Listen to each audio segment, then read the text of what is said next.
Hello and welcome to How to Log In. It's your host back again with yet another interesting tutorial video. In this video, I'm going to teach you how you can download YouTube Kids on your Android device. So let's go ahead and open the Play Store. Now in the search bar, search for YouTube Kids.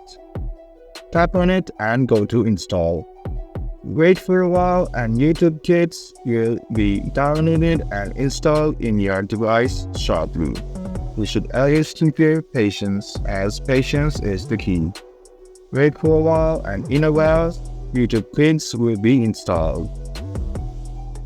There you go, we can now open YouTube Kids and set up your parental role. And we can set up a profile for your kid. So this is a video on how you can download and install the YouTube Kids in your device. I hope this video was helpful for you. If you still have any kind of confusion, please do mention us in the comment section down below.